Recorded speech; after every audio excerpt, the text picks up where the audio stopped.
من الشیطان الرجیم بسم اللہ الرحمن الرحیم الحمد للہ رب العالمین والصلاة والسلام علی سید الانبیاء والمرسلین وعلی آلہ واصحابہ واہل بیتہ وذریاتہ اجمعین والعاقبۃ للمتقین قال اللہ تبارک و تعالی فی کلامہ المجید والفرقان الحمید بسم اللہ الرحمن الرحیم انما المؤمنون الذین آمنوا باللہ ورسولہ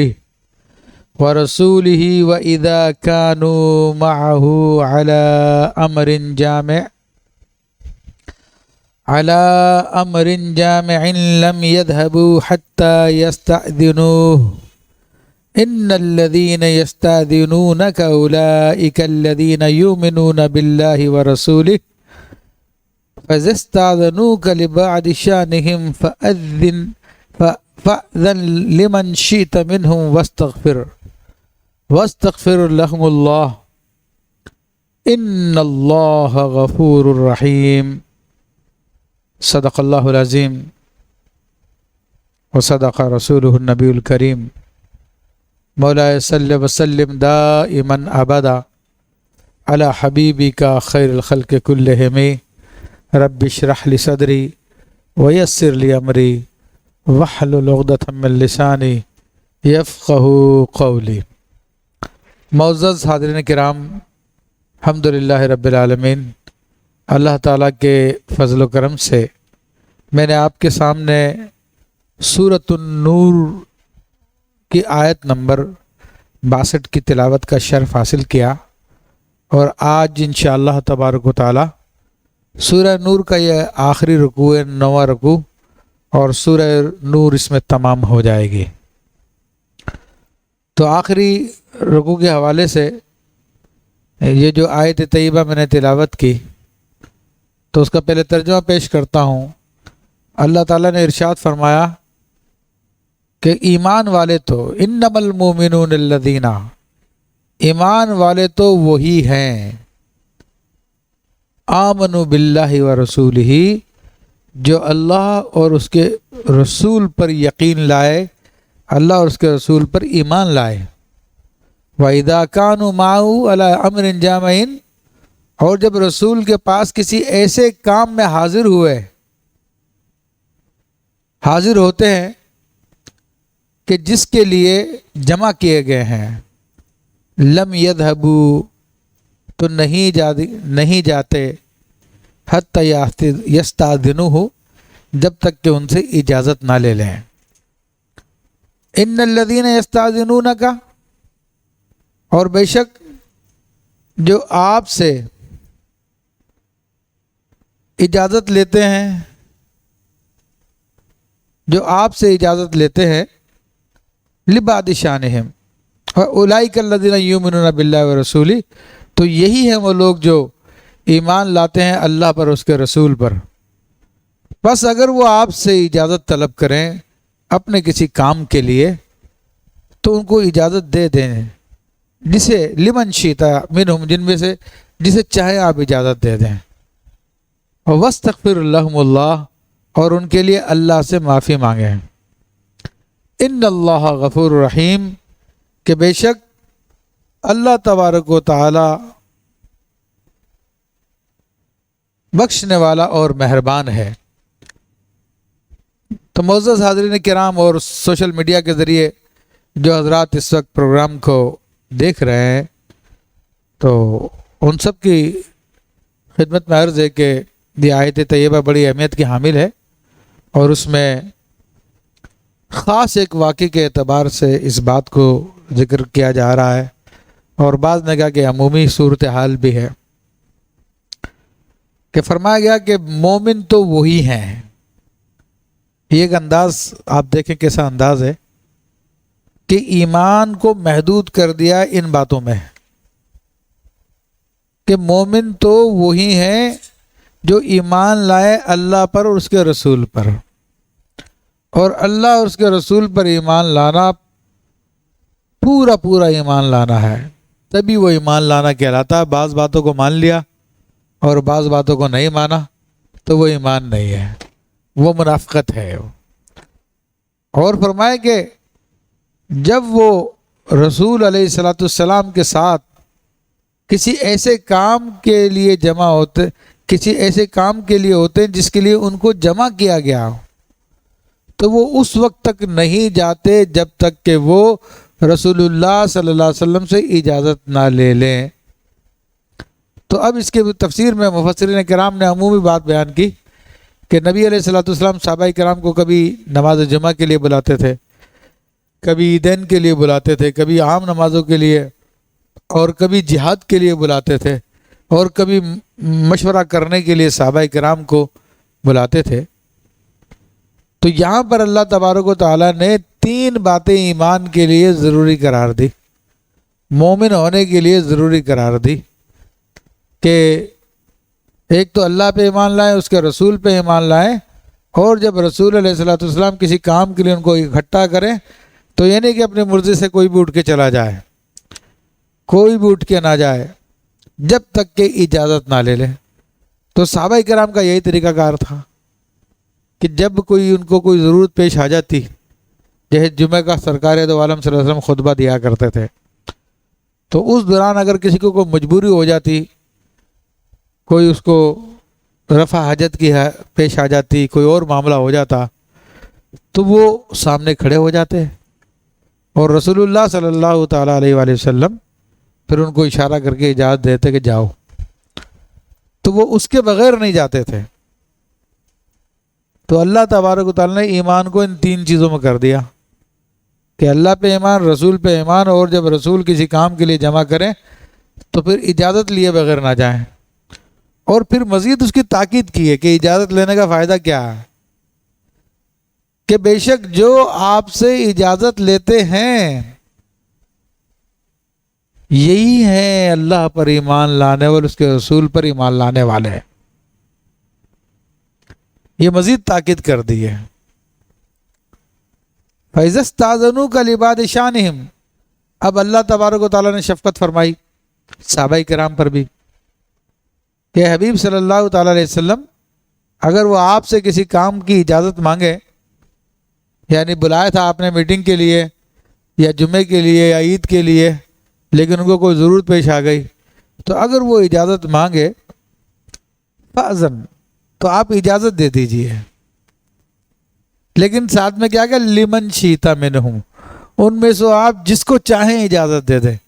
یہ حکم نہیں ہے اللہ تعالیٰ کا کہ آپ سب کو اجازت دیں جو بھی آپ سے مانگے، بلکہ اللہ تبارک و تعالیٰ نے اختیار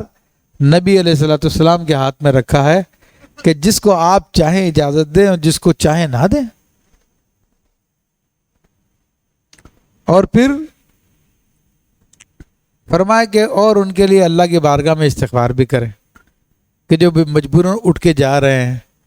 تو اللہ تعالیٰ کے لیے بارگاہ میں ان کے لیے مغفرت طلب کریں۔ ان اللہ غفور رحیم،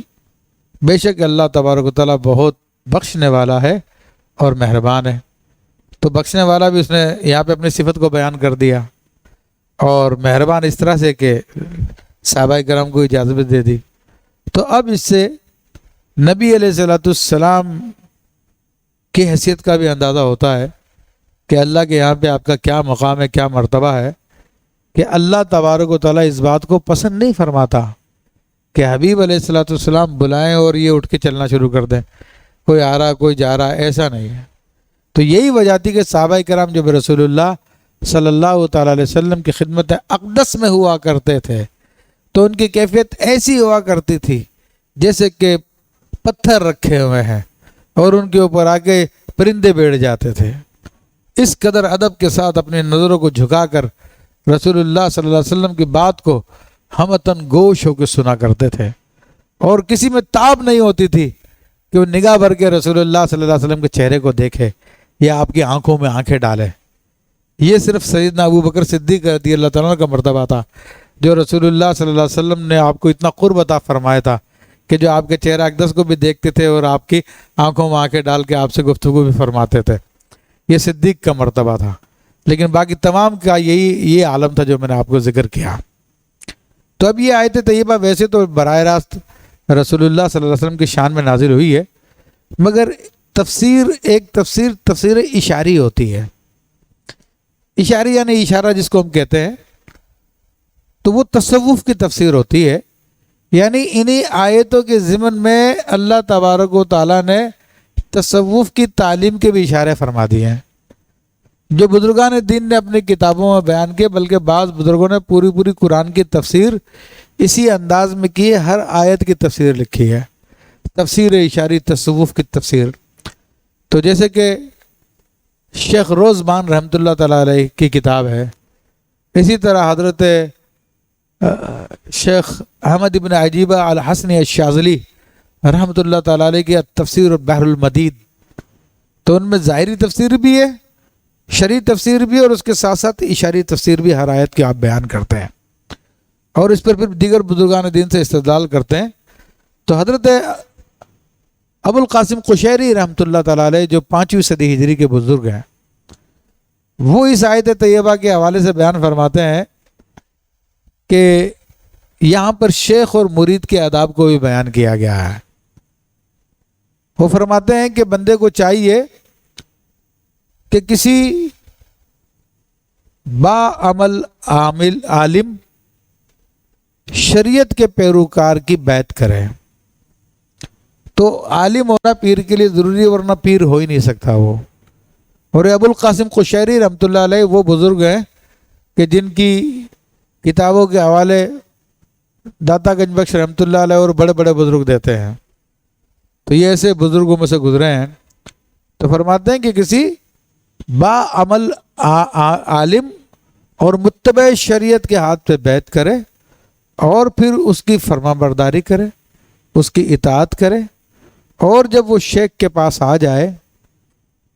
تو شیخ کی بات کو دھیان سے سنے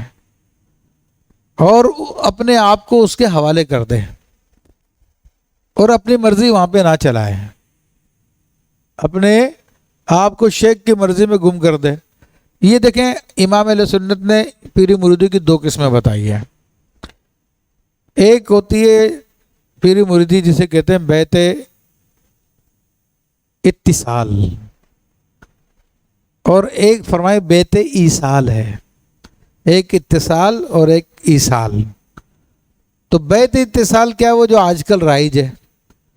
کہ آپ کسی بھی بزرگ کے ہاتھ میں ہاتھ دے کے بیعت کر لیتے ہیں، تو آپ کا تعلق اولیاء کرام سے ہو جاتا ہے، آپ ان کی چین میں آ جاتے ہیں، آپ ان کی لڑی میں آ جاتے ہیں۔ تو یہ عمومی بیعت ہے بس، لیکن جو خاص بیعت ہوتی ہے، جو اللہ تعالیٰ کی ولایت حاصل کرنے کے لیے، اللہ تعالیٰ کی معرفت حاصل کرنے کے لیے بیعت کی جاتی ہے، تو اس کو بیعت ایصال کہتے ہیں۔ اور بیعت ایصال کے یہ آداب ہے کہ مرید اپنے ارادے کو پیر کے ارادے کے سامنے ختم کر دے،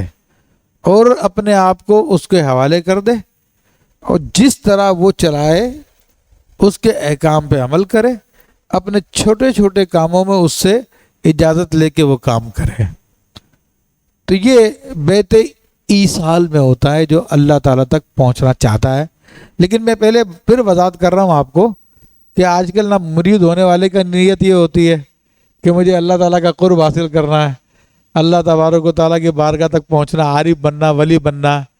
اور نہ پیر صاحب کی یہ نیت ہوتی ہے کہ لوگوں کو مجھے اللہ تعالیٰ تک پہنچنا۔ خود بھی اکثر نہیں پہنچے ہوتے آج کل کے زمانے میں، تو ایسے شیوخ بہت ہی کم ملتے ہیں جو آپ کو اللہ تعالیٰ تک پہنچا دیں۔ ہاں یہ ہے کہ تعلق قائم ہو جاتا ہے، تو یہ اس کے آداب نہیں ہے، یہ آداب اس شیخ کے ہیں کہ جس کے لیے آپ نے اپنا ارادہ سلب کر لیا ہو، اور نیت یہی ہو کہ اللہ تعالیٰ کی بارگاہ میں پہنچنا، اس کی معرفت حاصل کرنی ہے، ولایت حاصل کرنی ہے۔ تو اس کے لیے بزرگ فرماتے ہیں کہ جس قدر وہ اپنے آپ کو پیر کے حوالے کرے گا تو اسی قدر اس کا اللہ تعالیٰ کی بارگاہ میں وصول ہوگا۔ تو یہ بیعت ایصال کے حوالے سے۔ لیکن آج کل ہر شیخ جو اپنے مرید کو ہی تعلیم دے رہا ہوتا ہے کہ بس میری اطاعت کرو تم، چاہے وہ اس کو کوئی تعلیم کرے یا نہ کرے، اللہ تعالیٰ کی بارگاہ میں پہنچائے یا نہ پہنچائے، خود بھی نہیں پہنچا تو کیا پہنچائے گا۔ تو اس لیے پیری مریدی ایک کاروبار بن گیا، آج کل مال کمانے کا ذریعہ بن گیا۔ مریدوں کو ہدایت ہوتی ہے کہ دیکھو خبردار کسی اور کی محفل میں مت جانا، کسی اور کی تقریر سننے کے لیے مت جانا، ورنہ تمہاری ارادت ختم ہو جائے گی، تمہاری مریدی ختم ہو جائے گی۔ تم مجھ سے علاج کرانا، چاہے تمہیں فائدہ ہو یا نہ ہو،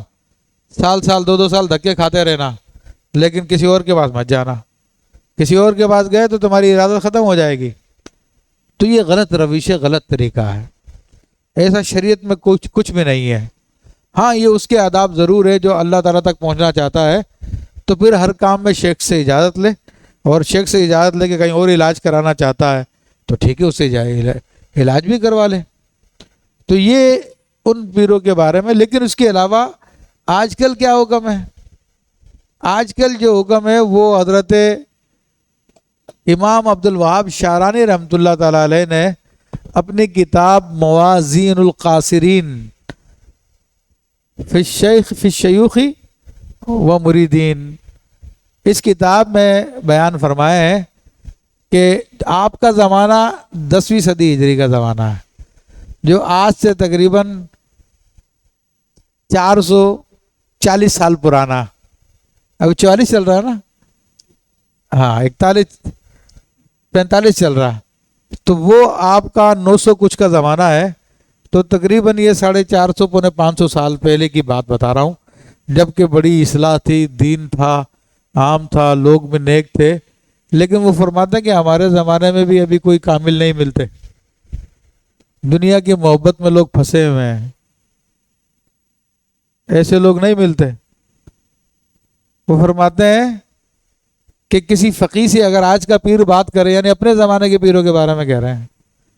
کہ آج کا پیر اگر کسی فقیہ عالم دین سے بات کرے تو اس کے سوالوں کا جواب نہیں دے سکتا، حالانکہ اس زمانے کے پیر بھی عالم ہوا کرتے تھے۔ اور آج کل تو پیری مریدی اور علم ایک دوسرے کے دشمن ہیں۔ بہت کم ایسا ہوتا ہے کہ جو جامع شرائط، جن کے اندر شرائط پائی جاتی ہو، ایسا مرشد آپ کو ملے۔ تو وہ علم کے دشمن ہوتے ہیں، نہ خود علم حاصل کرتے، نہ اپنی اولادوں کو علم حاصل کراتے، نہ اپنے مریدین کے کہتے، بس ایسے ہی جہالت کے اندر سب کچھ چل رہا ہے۔ تو وہ شیخ نہیں ہے، وہ اللہ تک نہیں پہنچائیں گے، وہ آپ کو زیادہ زیادہ عامل بنا دیں گے، کچھ عملیات سکھا دیں گے، آپ پھوکے مارنا شروع ہو جائیں گے، آپ بھی کوئی اپنا روحانی سینٹر کھول لیں گے اور لوگوں سے پھر پیسے لینا شروع کر دیں گے علاج کے نام پر۔ اتنا تو کر سکتے ہیں وہ، لیکن اللہ تعالیٰ تک پہنچانے والی بات نہیں ہے۔ دنیا کی محبت آپ کو بہت مل جائے گی، وہاں سے خوب مال کمانے لگ جائیں گے آپ، یہ ہو جائے گا۔ تو وہ فرماتے ہیں کہ اپنے زمانے کے پیروں کے بارے میں کسی فقیہ عالم کے سامنے بیٹھے تو اس کے باتوں کا جواب نہیں دے سکتے، حالانکہ پہلے تو ایسے پیر ہوا کرتے تھے کہ اگر ان کو کتاب میں کوئی جواب نہیں ملتا تھا تو کشف سے وہ جواب دے دیا کرتے تھے۔ تو فرمانا کہ یہ وہ زمانہ نہیں ہے کہ ایک پیر پہ اکتفا کرے، جو بھی اللہ کا نیک بندہ ملے اس سے ملاقات رکھے اور ہر ایک کے بارے میں حسن ظن رکھے کہ اس سے مجھے فیض ملے گا۔ لیکن آج کل کے پیروں نے یہ بھی پابندی لگا دی ہے کہ خبردار، جو تم میری محفل میں آتے ہو تو اب کسی اور کی محفل میں مت جانا، مجھ سے ملاقات رکھتے ہو تو اب کسی اور سے ملاقات مت رکھنا۔ ناراض ہو جاتے ہیں، بھگا دیتے ہیں، جاؤ اسی کے پاس جاؤ، تم وہاں پہ گئے تھے نا، اللہ تعالیٰ معاف کرے۔ تو یہ انہوں نے بیان فرمایا کہ شیخ کامل اگر مل جائے تو پھر اس کی اطاعت کرے، فرما برداری کرے، اور انشاءاللہ تبارک تعالیٰ جو ایسا کرے گا تو وہ انشاءاللہ کامیاب لوگوں میں سے ہے، وہ اللہ تعالیٰ تک پہنچ جائے گا۔ اور اس کرنے کے اندر کوئی کوتاہی ہوئی، کوئی کمی ہوئی تو اللہ تبارک و تعالیٰ بخشنے والا بھی ہے اور مہربان بھی ہے۔ پھر ارشاد فرمایا لا تجعلوا دعاء الرسول بینکم کا دعاء بعضکم بعضا، کہ تم رسول کے پکارنے کو آپس میں ایسا نہ ٹھہرا لو جیسا کہ تم میں سے ایک دوسرے کو پکارتا ہے۔ دیکھیے یہ تو لفظی ترجمہ میں نے کیا جو امام علیہ سنت فاضل بریلوی رحمۃ اللہ نے کیا، اور یہی سب سے بہترین ترجمہ ہے۔ لیکن اس کا ایک ترجمہ یہ بھی ہے کہ تم رسول کی دعا کو عام دعا کی طرح مت سمجھو، جیسے کہ تم ایک دوسرے کے لیے دعا کرتے ہو۔ رسول کی دعا کا مقام بہت بلند ہے، اگر وہ کسی کے حق میں دعا کر دیں تو اس کے بیڑے پار ہو جاتے ہیں، اور اگر کسی کے لیے دعائیں زبر فرما دیں تو دنیا آخرت میں برباد ہو جاتا ہے۔ تو ایک تو معنی یہ ہے کہ رسول اللہ صلی اللہ علیہ وسلم کی دعا عام دعا نہیں ہے۔ پھر فرمایا کہ اچھا دوسرا معنی اس کا لیں تو دوسرا معنی وہی بنتا ہے جو امام علیہ سنت نے بیان کیا کہ اگر رسول علیہ الصلوۃ والسلام تمہیں کسی کام کے لیے بلائیں، تمہیں انوائٹ کریں، تو اس کو عام انویٹیشن مت سمجھنا، جیسے کہ تم ایک دوسرے کو بلاتے ہو ایک دوسرے کو، تو گئے نہیں گئے یا کبھی دیر سے چلے گئے، ایسا مت سمجھ لینا۔ یہ رسول اللہ صلی اللہ علیہ وسلم کا بلانا بڑا اہم ہے، نہایت ادب کے ساتھ، عز و انکسار کے ساتھ ان کی بارگاہ میں حاضر ہو جاؤ۔ اور کب تک بیٹھنا اوپر بتا دیا، جب تک وہ آپ کو بٹھا کے رکھے ان کی بارگاہ میں بیٹھے رہو اور کوئی اعتراض مت کرو وہاں پر۔ ہاں جانا ہے تو پھر اجازت لے کے جاؤ، ویسے اس کے علاوہ اجازت نہیں ہے۔ تو ایک تو معنی یہ بھی اس کا بنتا ہے جو میں نے آپ کے سامنے بیان کیا۔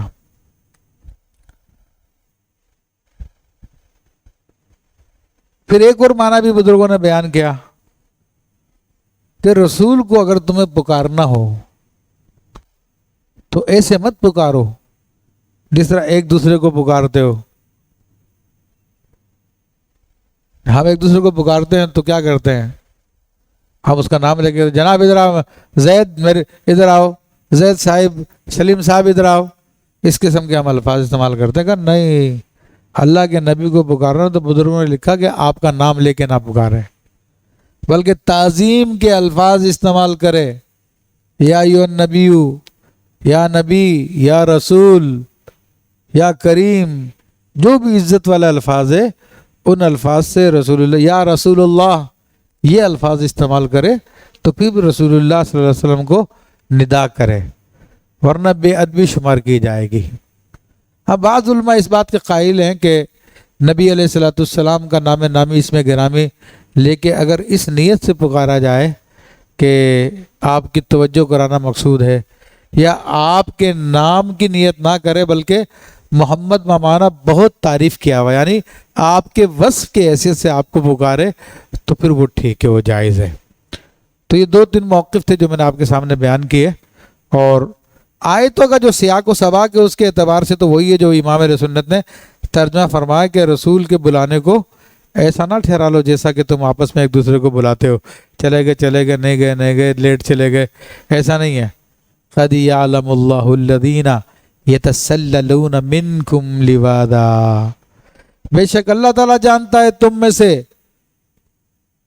اللہ تعالیٰ جانتا ہے جو تم میں چپ کے نکل جاتے ہیں کسی چیز کے آڑ لے گئے۔ تو اصل میں کیا تھا کہ منافقین بھی تھے اس زمانے میں جو اپنا ایمان ظاہر کرتے تھے لیکن اندر سے کافر تھے، تو ان کی یہ عادت تھی کہ جب رسول اللہ صلی اللہ علیہ وسلم بلاتے تھے تو آ تو جاتے تھے، لیکن جب ان کا دل نہیں چاہتا، بلکہ جمعہ کا خطبہ ان پہ بڑا بھاری گزرتا تھا، یا یہ کہ جہاد کے لیے جب رسول اللہ صلی اللہ علیہ وسلم بلاتے تو پھر وہ چپکے سے ایک دوسرے کی آڑ لے کر کھسک جایا کرتے تھے، نکل جایا کرتے تھے۔ تو اللہ تبارک و تعالیٰ فرمایا اللہ تعالیٰ جانتا ہے ان لوگوں کو جو چپکے سے نکل جاتے ہیں آڑ لے کر، کسی چیز کی آڑ لے کے، ایک دوسرے کی آڑ لے کے ایک ایک کر کے نکلتا جائے، پھر آخری بندہ وہ نکل جاتا تھا۔ یہ سمجھتے تھے شاید رسول اللہ صلی اللہ علیہ وسلم کو معلوم نہیں ہے، لیکن اللہ تعالیٰ تو آپ کو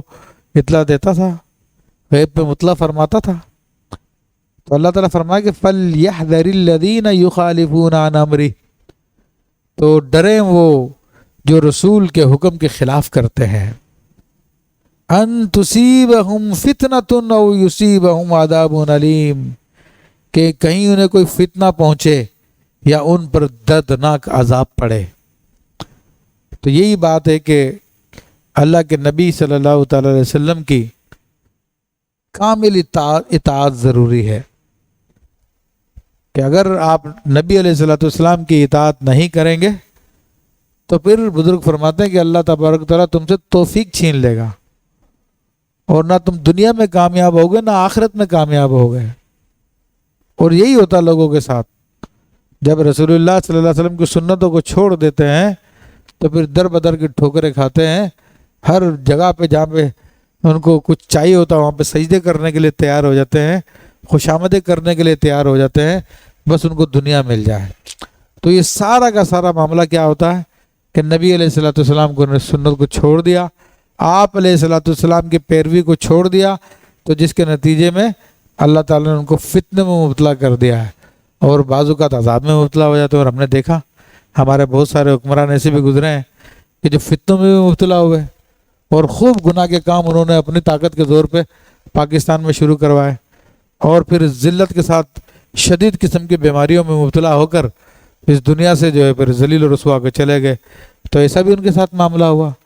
تو یہ سارے کے سارے معاملات ہوتے ہیں نبی علیہ الصلوۃ والسلام کی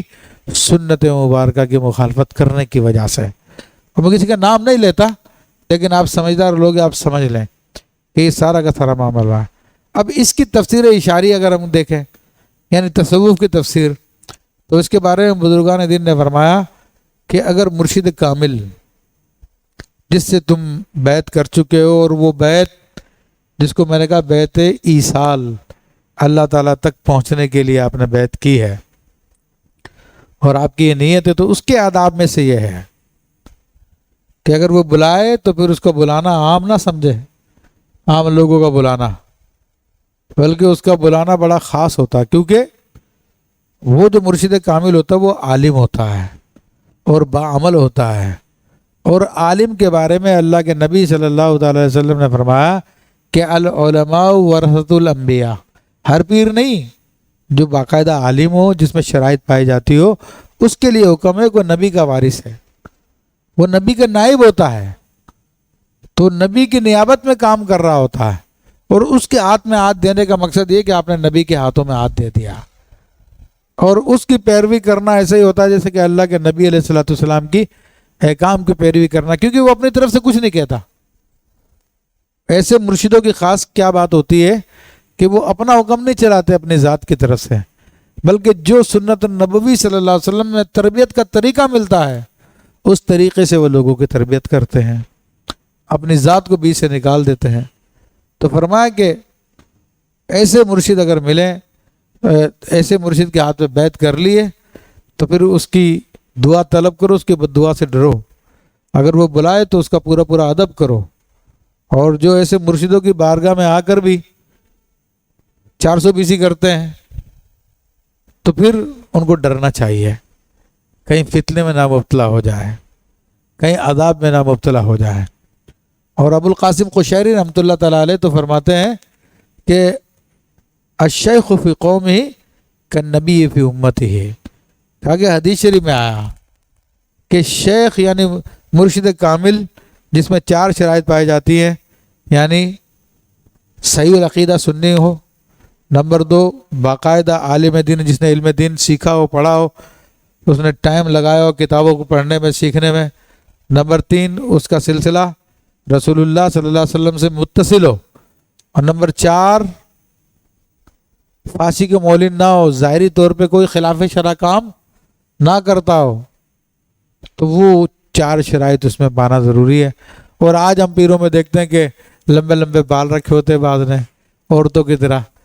جس کے بارے میں اللہ کے نبی صلی اللہ علیہ وسلم نے فرمایا کہ جو عورتوں کی مشابہت کرے اس پہ اللہ کی لعنت ہے۔ اور علماء لکھتے ہیں کہ بال اتنے لمبے رکھنا کہ آپ کے کاندھوں سے نیچے چلے جائیں تو یہ عورتوں سے مشابہت ہے، تو اس مرد پہ اللہ کی لعنت جو عورتوں کی مشابہت کرے۔ اور فقہ نے کتابوں میں لکھا، عربی کتابوں میں، اردو کتابوں میں، مرد کے لیے 1 انگوٹھی کی اجازت ہے جو بھی وزن کی چاندی کی ہو، اور وہ بھی 4.5 ماشا سے زیادہ کی نہ ہو۔ اور آج ہم دیکھتے ہیں کہ کئی انگوٹھیاں لگاتے تو پیر بنتا، اس کے بغیر پیر ہی نہیں ہوتا۔ تو یہ عورتوں سے مشابہت ہے 1 سے زیادہ انگوٹھی پہننا، تو یہ بھی لعنت کا سبب ہے۔ تو عزیزان محترم، یہ جو آداب بیان کیے جا رہے ہیں دھوکے میں مت پڑنا۔ ہر آدمی جو اس قابل نہیں ہے جس کے میں ادب بیان کر رہا ہوں، اس کی شرائط ہے جس کے ادب میں بیان کر رہا ہوں، اور ہر آدمی جس سے بھی بیعت ہو جاتا ہے سمجھتا کہ یہی وہ ہے، اس کے اندر دیکھو یہ چیزیں پائی جاتی ہیں نہیں پائی جاتی، اگر نہیں پائی جاتی تو چھوڑو اس کو، کسی ایسے کو تلاش کرو جس میں یہ چیزیں پائی جاتی ہے، وہ تمہارے کام کا اور وہ تمہیں اللہ تعالیٰ تک پہنچائے گا۔ فرمایا کہ تو ان کو چاہیے کہ وہ ایسے مرشد کی مخالفت سے ڈریں کہ کہیں فتنے میں نہ مبتلا ہو جائے، کہیں عذاب میں نہ مبتلا ہو جائے، اور جو اطاعت کرتا پھر اللہ تعالیٰ تک پہنچ جاتا ہے۔ پھر فرمایا کہ الا ان للہ ما فی السماوات والارض، سن لو بے شک اللہ ہی کا ہے جو کچھ آسمانوں اور زمین میں ہے۔ بالکل واضح آیت ہے کہ اللہ تبارک و تعالی خلق کے اعتبار سے، رزق پہنچانے کے اعتبار سے، پرورش کرنے کے اعتبار سے، ہر اعتبار سے وہی مالک ہے، زمین و آسمانوں کا بھی اور اس کے بیچ میں جو کچھ ہے، انسان و حیوان اور جو بھی چیزیں ہیں،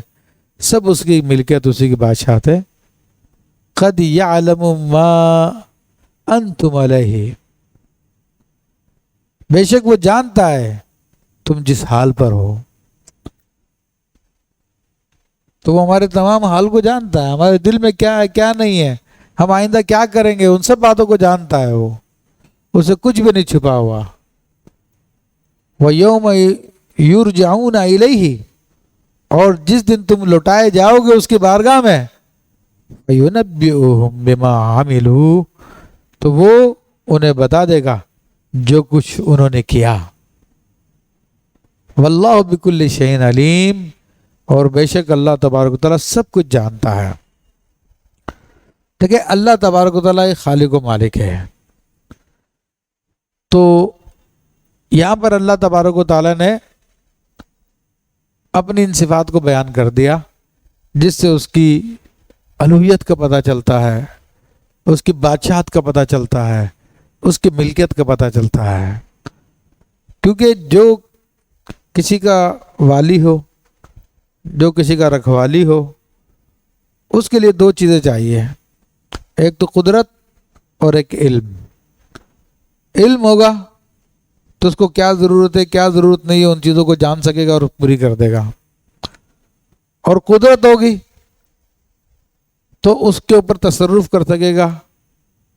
اگر غلط کرے گا تو پوچھ گچھ کر سکے گا، اور اگر یہ چیزیں نہ ہو تو پھر وہ کسی کا خالق، کسی کا جو ہے رکھوالی نہیں کر سکتا، مالک نہیں ہو سکتا۔ تو اللہ تبارک و تعالیٰ نے اپنی یہ صفات یہاں پہ بیان کر دی ہے، تو آسمان و زمین کا ذرہ ذرہ اس کی ملکیت ہے، اور جس طرح ہم انسان اس کی رحمت، اس کے فضل کے ضرورت مند ہوتے ہیں، کائنات کا ذرہ ذرہ اس کے فضل و رحمت کا ضرورت مند ہے۔ بلکہ کائنات کے اندر جتنی بھی چیزیں، خود پوری کائنات اس کو قائم کرنے والا وہی ہے، قیوم ہے، وہ قیوم جو قائم رکھتا ہے۔ اور ایسا قیوم کیسا قیوم ہے کہ اللہ لا الہ الا هو الحی القیوم، کہ اللہ، اس کے سوا کوئی معبود نہیں ہے، وہ زندہ ہے اور قائم رکھنے والا ہے۔ لا تأخذہ سنۃ ولا نوم، نہ اس کو اونگ آتی ہے نہ اس کو نیند آتی ہے، ہر وقت قائم رکھتا ہے۔ تو اگر وہ ایک لمحے کے لیے بھی اپنی نگاہ کرم کو ہٹا کے تو پوری کائنات ختم ہو جائے، تو یہ پوری کائنات اس کی نظر کرم سے چل رہی ہے، اس کی قیومیت سے قائم ہے، ورنہ یہ کائنات نہیں چل سکتی ہے۔ اور بندہ ہر لمحے اللہ تبارک و تعالیٰ کی رحمت کا محتاج ہے۔ یہ تو میں نے پوری کائنات کے حوالے سے کی ہے، بندہ ہر لمحے اللہ کی رحمت کا محتاج ہے۔ کچھ وہ چیزیں جن کو ہم جانتے ہیں، جیسے رزق ملنا، ضرورت کی چیزیں چاہیے، یہ وہ فلاں ڈمکا، کچھ اور اکثر چیزیں وہ جن کو ہم جانتے نہیں، جس کی ہمیں ضرورت ہوتی ہے۔ ہمارے جسم کے اندر کیا کیا ہو رہا ہے، کیا کیا نہیں ہو رہا، کس طرح جسم کا نظام چل رہا ہے، اندر سے سیٹ اپ بن رہا ہے، کس طرح غذا اندر جاتی ہے، کس طرح وہ پھر ٹکڑوں میں تقسیم ہو جاتی ہے، پھر ریزہ ریزہ ہو جاتی ہے، پھر وہ معدے میں جاتی ہے، معدے میں جانے کے بعد آنتوں میں جاتی ہے، پھر لیور کے پاس جاتی ہے، وہ کڈنیز میں جاتی ہے، کہاں کہاں جاتی ہے، کیا کیا کام اس پہ کام کرنا ہمیں کسی کو نہیں پتا، لیکن وہ سارے کاموں کو چلا رہا ہے، اور سارے کاموں کو ایسے چلا رہا ہے سبحان اللہ کہ آدمی فطری زندگی گزارے تو آدمی کو کوئی تکلیف نہ ہو۔ ہمیں کوئی تکلیف ہو رہی ہے تو اللہ کے چلانے میں کوئی خامی نہیں ہے، یہ ہماری فطرت سے جنگ کرنے کی وجہ سے ہمیں نقصان ہوتا ہے کہ ہم غیر فطری زندگی گزار رہے ہیں، جس کی وجہ سے ہم لوگوں کو مختلف قسم کی تکالیف، بیماریاں اور پریشانیاں آتی ہیں۔ اس لیے فرمایا کہ جو مصیبت تمہیں آتی ہے وہ تمہارے اپنے ہاتھوں کی کمائی ہے۔ اگر فطری زندگی گزاریں جو شریعت نے ہمیں بتائی ہے، رات کو جلدی سو جائیں، صبح جلدی اٹھ جائیں، پھر دیکھیں کیسی صحت بنتی ہے۔ یہ ساری شوگر، بلڈ پریشر، کینسر وغیرہ یہ ساری بیماریاں پہلے نہیں تھی جب لوگ فطرت کے مطابق زندگی گزار رہے تھے، اب بہت ہو گئی ہے۔ اب اس لیے ہوگی کہ فطرت سے جنگ کر دی۔ اب ہمارے معاشرے کا کیا حال ہے کہ رات جو اللہ تعالیٰ نے سونے کے لیے دی ہے، بلکہ بچپن میں ہم نے تو پوئم بھی پڑھی تھی، راتیں دیا آرام کو تو نے، بخشے ہیں دن کام کو تو نے، یا رب تو ہے سب کا آقا، سب کا مالک، سب کا داتا، تو نے کیا انسان کو پیدا، تو نے کیا حیوان کو پیدا۔ ٹھیک ہے، راتیں سونے کے لیے دی ہے۔ وَجَعَلْنَا اللَّيْلَ لِبَاسًا، ہم نے رات کو ڈھانپنے والا بنا دیا۔ وَجَعَلْنَا النَّهَارَ مَعَاشًا، ہم نے دن کو کام کاج کرنے کے لیے بنایا۔ اور آج ہمارے کراچی کا روٹین کیا ہے؟ آپ صدر چلے جاؤ تو 12 بجے سے پہلے دکانیں کھلی نہیں ملتی ہے، اور رات کو چلے جاؤ تو 12 بجے تک دکانیں کھلی ہوئی ہے۔ ارے بھائی، رات تو تمہاری مغرب سے شروع ہو گئی تھی، اور حکم یہ دیا اللہ کے رسول صلی اللہ علیہ وسلم نے کہ عشاء پڑھ کے فالتو باتیں مت کرو اور سو جاؤ۔ ہاں کوئی دینی معاملہ ہو جیسے درس قرآن ہے، ذکر اللہ ہے، وہ کر سکتے ہیں، باقی آپ سوئیں جا کے فالتو باتیں کچہریاں کرنے سے۔ تو یہ جتنا انسان کو نقصان ہو رہا ہے، تو یہ اللہ تعالیٰ کے چلانے میں کوئی خامی نہیں ہے، یہ تو خود انسان اپنے آپ کو برباد کر رہا ہے، جس کی وجہ سے اس کو یہ بربادیاں مل رہی ہے۔ تو بہرحال یہاں پر اللہ تبارک و تعالیٰ نے یہ بیان، حقیقت کو بیان فرما دیا کہ سب کچھ کا ہر چیز کا مالک وہی ہے، اور وہ ہمارے تمام احوال سے باخبر ہے۔ ہم اللہ تعالیٰ تک پہنچنا چاہتے ہیں، دل میں ارادہ ہے یا نہیں ہے، وہ سب جانتا ہے۔